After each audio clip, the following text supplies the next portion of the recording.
करते करते रात में काफी लेट नाइट सोना, फिर अर्ली मॉर्निंग उठना, और उसकी जिंदगी ये करीब 10 से 12 साल की रही।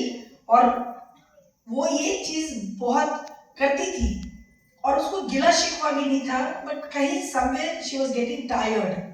और ऐसा करते करते, और उसको बॉडी सिग्नल्स दे रहा था, लेकिन वो इतना ज्यादा बिजी थी लोगों की जिंदगियों को सुधारने में, लोगों को खुशियों को देने में, कि वो अपने हस्बैंड को भी टाइम नहीं देती थी। अपने बच्चों को होमवर्क कराना, फिर उधर डिनर तैयार करना, लंच तैयार करना, बच्चों को क्वालिटी टाइम भी नहीं दे पाती थी।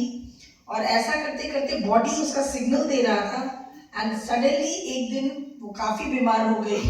एंड जब उसको हॉस्पिटल ले जाया गया, पता चला कि उसको 4th स्टेज का ब्रेस्ट कैंसर है। एंड उसकी ट्रीटमेंट शुरू हुई और 4th स्टेज का था, डॉक्टर्स भी कुछ नहीं कर पाए। और कुछ दिनों के बाद केमोथेरेपी एंड रेडिएशन के बाद she died, leaving her 2 kids back. Now story doesn't end here. Story starts from here. Start ये होती है जिंदगी कि आपको क्या लगता है जिंदगी थम गई, रुक गई होगी उस घर की, सारे लोग इतना रोए होंगे कि सबकी मृत्यु हो गई होगी? नहीं, ऐसा कुछ भी नहीं हुआ। This story has taught me, इस बिजनेस को करने में हर कदम पर मैं इस लेसन को याद रखती हूँ। आपको क्या लगता है उसके बच्चे फेल करने लगे होंगे, फादर इन लॉ बिना इंसुलिन की इंजेक्शन के डायबिटीज उनका बढ़ गया होगा और हॉस्पिटल? नहीं, ऐसा कुछ भी नहीं हुआ, कुछ भी नहीं हुआ। विदिन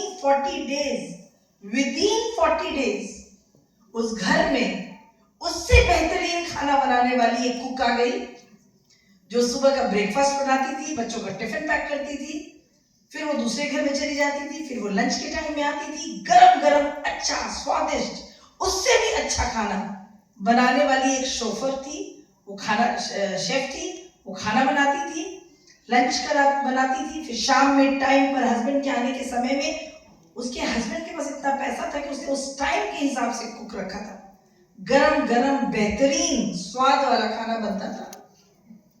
आपको क्या लगता है उसके बच्चों का स्कूल छूट गया होगा? नो, स्कूल का वैन फिक्स हो गया, बच्चे टाइम पे स्कूल जाने लगे, टाइम से घर पे आने लगे।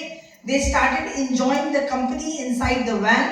वैन के अंदर और भी बच्चे रहते हैं तो वो एंजॉय करने लगे। फादर इन लॉ को वॉकिंग कराने के लिए एक अटेंडर रखा गया, मदर इन लॉ को अटेंडर रखा गया, टाइम पर दवा देने के लिए एक हाउसकीपर रखा गया घर में।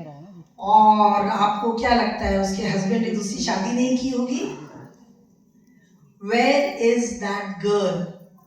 She has been forgotten. So ये जिंदगी हर घर में, हिंदुस्तान के हर घर में हम और आप जीते हैं। This business is for us.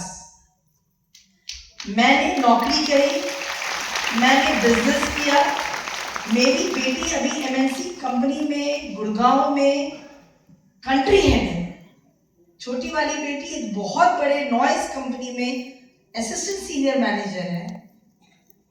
Very cultured and they are very beautiful, they are very nice girls.